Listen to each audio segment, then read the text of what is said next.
Hi everybody, happy Thursday. Welcome to our live fertility scopes for the Natural Fertility Company. My name is Elizabeth Willett, Senior Fertility Herbalist with the Natural Fertility Company. We are the naturalfertilityshop.com and naturalfertilityinfo.com. So welcome everyone who's joining. I'm coming to you today to share more about what I know about making organic affordable. Number one, we touched on this last week and I'm going to start with it again right now, especially try to buy local, exactly, buy local and seasonal. Buying produce that's out of season increases the price significantly. So focus on things that are were growing just recently and are being harvested now. These are lots of root vegetables, squashes. Sometimes you can find some greens, but mostly things like Brussels sprouts.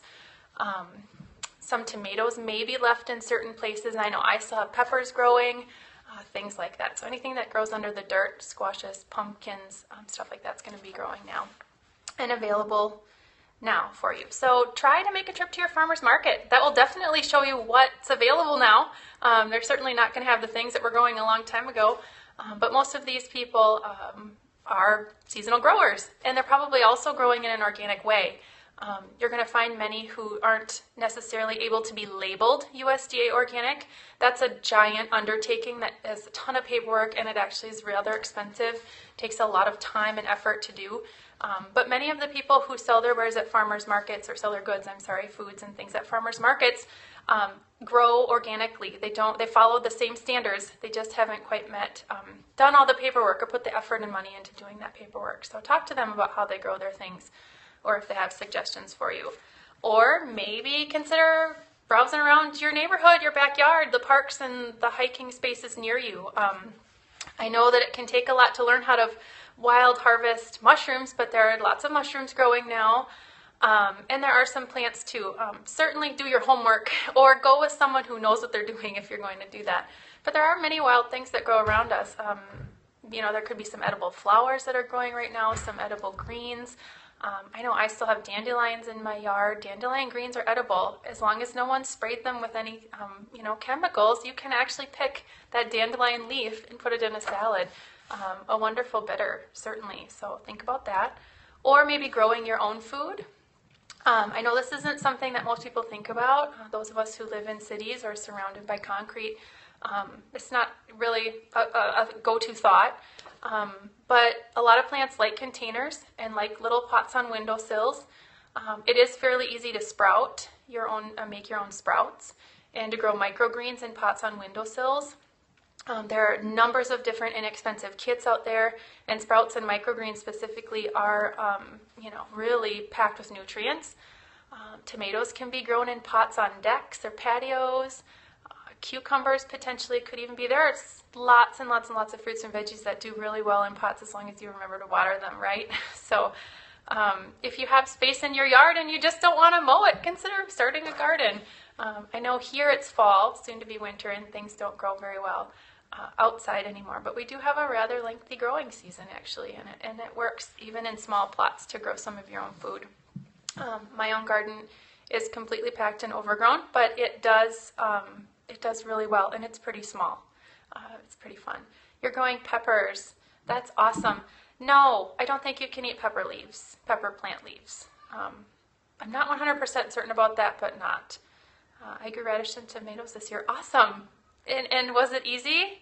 What did you think? Was it your first time growing them? Yeah, keep sharing, you guys. This is fun. What else can you do to make organic affordable and easy? Shop wisely. I know that's pretty vague, right? But there are so many different big box stores and smaller stores that are now starting to carry their own organic brands. And these organic lines, the store's organic name is substantially less expensive than the big name organic brands that you see on store shelves. Target has their own organic line. The CVS pharmacy that I live near has their own organic line. The Aldi, I don't know if you guys are familiar with that food chain, but it's inexpensive, and they have their own USDA organic line, and the prices are amazing, and the foods are fairly Good. So seek out your favorite store's own organic line and see and compare the prices. Certainly clip and save coupons if you can get your hands on them. Most Sunday newspapers, if you're still into getting that physical newspaper on your doorstep, it still does happen, I promise. It's not all on the phone or online. We'll have giant amounts of ads inside and a lot of coupons, so seek those out. Join your favorite grocery store or supermarket's website newsletters. They send out coupons all the time too. If you don't want to get that newspaper on your doorstep and do everything electronically, you certainly can look for their deals and stock up if you can. Hi from Sweden, welcome. I was just telling my nanny that it's such a cool thing to talk live and know that there are people all over the world joining in. That's very fun. Thanks for joining us. Beyond looking in for promotions and sales, clip and save coupons, consider buying bulk. This is something that was rather foreign to me until I started really paying attention to how I shop.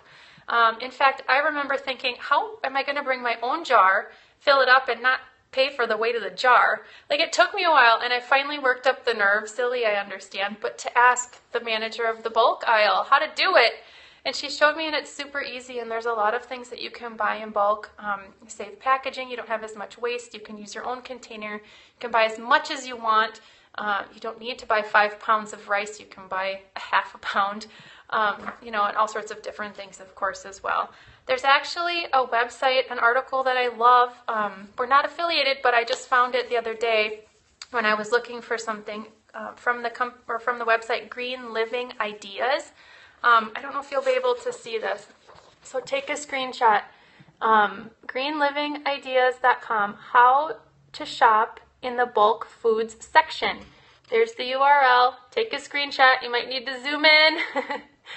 But I love the article. It really spells out and makes easy the idea of shopping in a bulk food section. It can really save you a lot of money, and oftentimes these sections offer sales as well, so they'll discount the prices of certain things every few weeks. I know my local co-op does that. They have sales for everyone and then have member-owner sales in even the bulk aisle, so consider that. What next? I saw someone earlier post something about joining a food buying club. Absolutely. Really popular names here, physical brick and mortar stores, are Costco and Sam's Club. I know that they're starting to carry organic foods as well, but they certainly offer deals on non-organic items, and we're going to touch on that in a little bit here.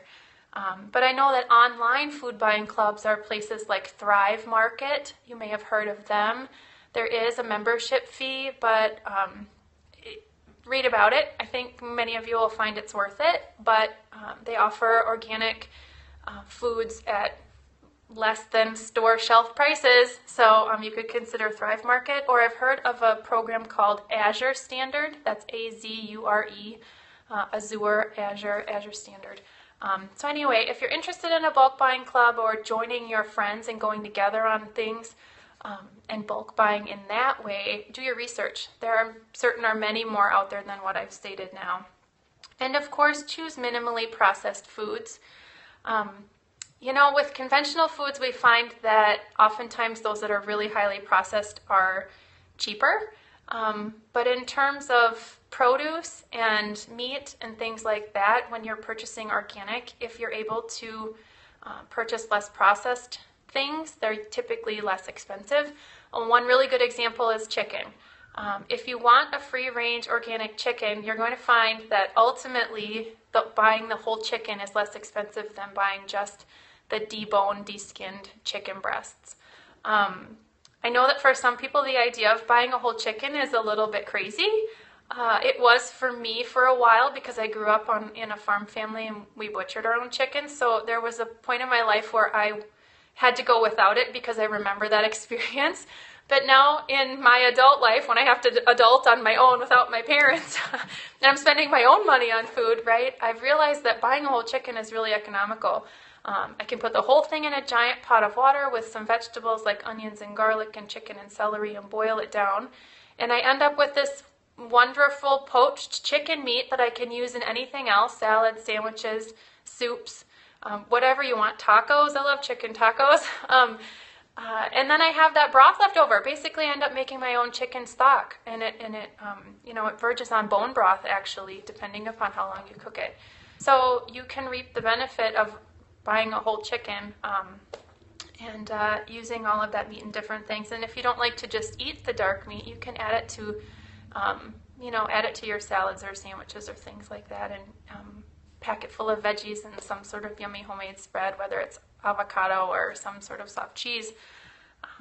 Kind of hide that dark meat, trick yourself. Anyway, that's just one example I have of choosing minimally processed. And then if you are interested or have any talents, you certainly could barter. I think we often forget about bartering. It seems like such an herbalist thing to say, though, doesn't it? Barter. But if you have a talent or you have time, you certainly could share that with someone who grows food. You could offer to help them harvest raspberries in exchange for raspberries. You could offer to help them weed garden beds in exchange for a box of produce. You could offer to, give guided tours, or even just pick eggs one day and help them clean eggs as they're getting ready to, include those eggs in their CSA baskets, or share them with others, or sell them in exchange for a couple dozen eggs. I know that that's probably not available to everyone, but if you have growers around you and you want to become involved, volunteering your time to them in exchange for some produce or some eggs or something like that, certainly would be worth checking into if that's your thing, if that's your kind of thing. So perhaps, actually, I think that probably one of the most important things to remember about shopping organic and making the transition to organic food is to do it slowly. Do it at your own pace. If your personality is not gung-ho and to just make the switch all at once, it is okay to start with a few things and work up as you find you have the funds or you become more interested in transitioning a different part of your diet. This really isn't a you gotta go do it all or nothing sort of transition. It can be slow. So how to transition? I think we focus a lot here at the Natural Fertility Company on the Dirty Dozen. A great place to start the transition would be to avoid the Dirty Dozen. The Environmental Working Group, or EWG.org, shares the Dirty Dozen, and it's posted everywhere. You could just Google it and the list will come up. But these are the foods to consider starting purchasing organic, because they're known to be a lot of people use pesticides and herbicides and lots of chemicals to grow them because other animals and bugs like to eat them. And they are susceptible to other things like molds and different stuff that happens that I won't go into right now. But anyway, the Dirty Dozen, these are thin-skinned fruits and vegetables like strawberries, apples, cherries, spinach, nectarines and peaches, celery, grapes, tomatoes, bell peppers, cherry tomatoes, of course, any tomato, and cucumbers. Google the list. Have it in your purse. Remember it. Carry it somewhere on you when you go shopping. These are the things to try to focus on purchasing organic first.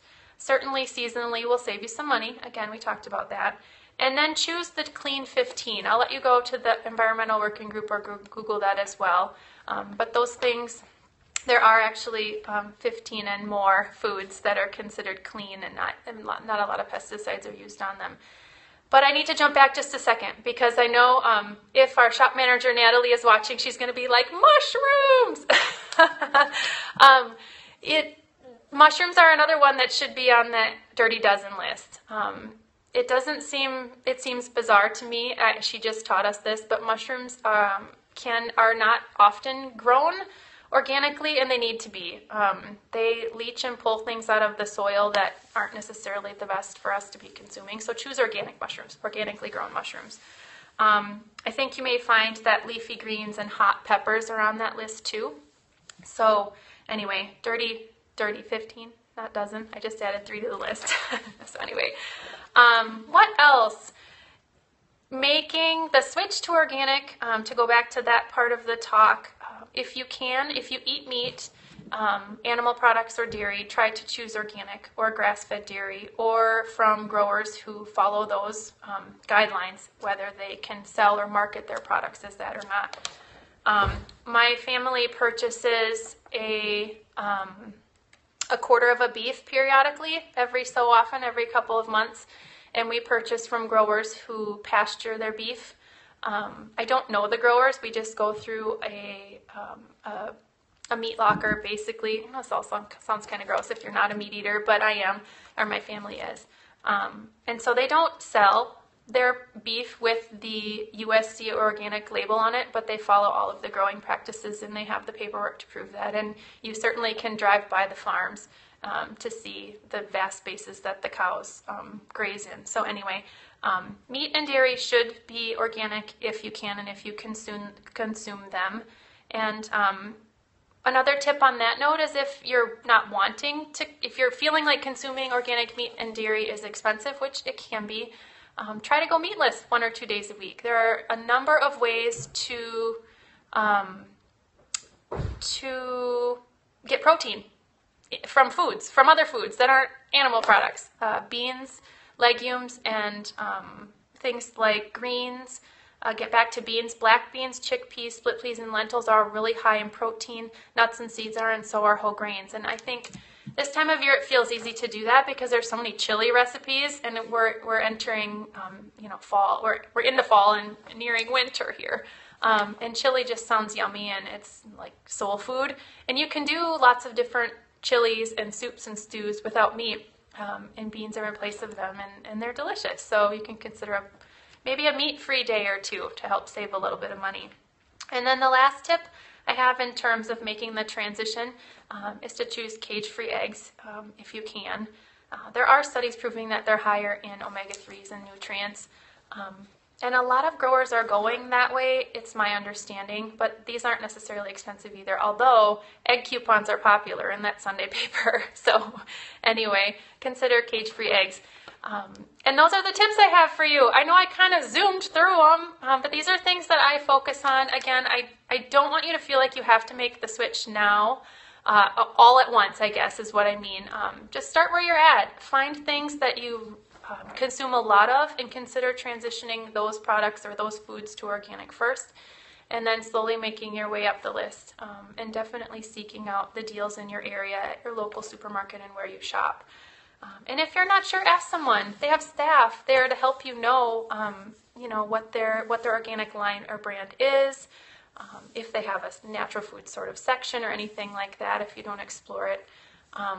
Or request those sorts of things if you shop online and have it delivered, which I know a lot of people do as well. I hope that you gained some helpful tips as you continue to or begin to transition your fertility diet to organic. It does take a little bit of legwork, but it's completely worth it, and I think that you'll find it's not quite as expensive as you hear that it is. So hopefully that's the case. Thank you so much, you guys. I'm happy that you all could join me, and we'll see you next week. Have a great afternoon. Bye, everybody.